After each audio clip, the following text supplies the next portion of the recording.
আসসালামু আলাইকুম রহমতুল্লাহি ওয়া বারাকাতুহু। প্রিয় উপস্থিতি, আমরা সকলেই জানি i7 নিউজ বাংলা সবার আগে কাজে এই i7 নিউজ বাংলা নিয়ে আসি। আর আমরা আজ উপস্থিত হয়েছি মিনাকাতানের অন্তর্গত ছোয়ানি টেকনিক্যাল মাদ্রাসা। আর সেই মাদ্রাসায় রাত পাহলেই পাগড়ি প্রদান অনুষ্ঠানে আমাদের মধ্যে উপস্থিত হচ্ছেন পশ্চিমবঙ্গ তথা ভারতবর্ষের বিখ্যাত বুজুর্গ, যার লেখা কিতাব শুধু ভারতে নয় তবেও চলছে। আর তিনি উপস্থিত হচ্ছেন আমাদের মাঝে। আপনারা চোখ রাখুন i7 নিউজ বাংলার পর্দায়। ছাত্ররা তারা কি বলছে শোনাবো আপনাদের। এখানে আপনি কতদিন? আমি এখানে দীর্ঘ 12 বছর ধরে পড়াশুনো করছি। একই জায়গায় খাওয়া দাওয়া, একই জায়গায় খেলাধুলা করি। একবার বলতে গেলে একটা পরিবার আমরা, ঠিক আছে। তারপরে আমরা রাত পোহালে আমাদের পাগড়ি প্রদান করা হবে, তারপর যে যার এলাকা যে যার বাড়িতে চলে যাবো, আর দেখা হবে না। আমাদের যে মুরব্বিয়ান হুজুররা আছে তার মধ্যে থেকে একদম খুবই মুরব্বী হুজুর, যার নাম সকলের জানা আছে, একদম আলেমুল আমাদের মাথার মুকুট তাজ বলে আমরা জানি, মুফতি মনসুর আহমদ কাসমি সাহেব। তিনি রোগের মধ্যে পড়েও তার ইলিমের পিপাসা এত আছে, তিনি হাঁটতে পারে না, তারপরেও তিনি আসেন এখানে, এসে আমাদের দরজ দেন, আমরা দরজ নিই। আমরা খুশি হই যে নবী পাক সাল্লাল্লাহু আলাইহি সাল্লামের যে মুখ থেকে বাণিত যে হাদিসগুলো আমরা দীর্ঘদিনভাবে পড়বো বলে শিখবো বলে ইচ্ছা ছিল। আজ সেই ইচ্ছাটা, সেই আশাটা, আকাঙ্ক্ষাটা পূরণ করতে পেরে আমরা ধন্য হয়েছি।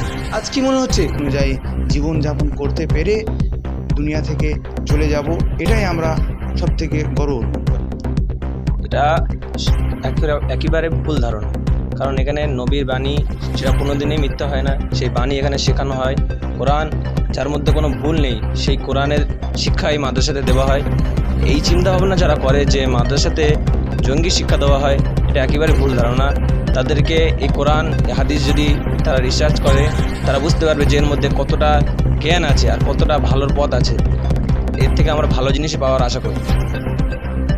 এই বিদায় অনুষ্ঠান একটা মায়ের কাছ থেকে যখন কোনো শিশুকে ছিনিয়ে নেওয়া হয়, একটা মাকে যতটা কষ্ট হয় আমাদের ঠিক ততরূপ কষ্ট হচ্ছে। কেননা আমাদের ইস্তেকের ওস্তাদগণ তারা আমাদের পিতা সমতুল্য, এবং আমাদের যে সাথী ভাই আছে ছোট বড় একটা নিজের ভাইয়ের মতো। হয়তো মায়ের রক্তের পেটের ভাই নয়, তবে মাদ্রাসায় আসার পরে এমন সম্পর্ক হয়ে গিয়েছে, মায়ের পেটের ভাইয়ের থেকেও মহব্বত হয়ে গিয়েছে এক একজনের উপরে।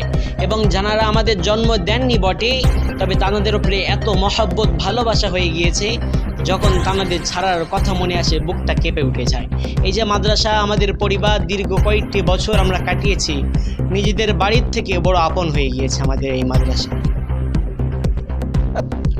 দেখুন, আমরা প্রথম থেকে পড়ে আসছি যে বড়দের সম্মান, ছোটদের সম্মান, এটা আমাদের মাথায় আছে। আমরা যখন দুপুরবেলা ভাত খাই, তখনই ওই মুহূর্তে একটা বাচ্চা ছেলে এসে বলে, ভাই ভাত আছে, দরকার আছে, তখন আমরা নিজেরা না খেয়ে তাদেরকে দিই। একে বলে বাচ্চাদের ভালোবাসা, স্নেহ। আর কোনো বড় ভাই যদি আমাদের কিছু বলে যে ভাই এদিকে এসো, কিছু করে দাও, আমরা সঙ্গে সঙ্গে এটাই করে দিই। আর এটাই আমাদের করা দরকার, কেননা পৃথিবীতে মানুষ মরে যাবে, চলে যাবে, কিন্তু তার স্মৃতিটা থেকে যাবে। সে যদি ভালো কাজ করে যায়, ভালো কিছু বলে যায়, ধরে নেন একটা কিতাব লিখে গিয়েছে, সেই কিতাবটা লিপিবদ্ধ থেকে যাবে। ধরে নেন একটা কিছু বাণী বলে গিয়েছে, কিছু করে গিয়েছে, কিছু কর্মের দ্বারা কিছু গড়ে গিয়েছে, সে গড়া কাজটা থেকে যাবে। ওই জন্য সকলেরকে আমি আবেদন করব, বড়দের সম্মান, ছোটদের স্নেহ করবে।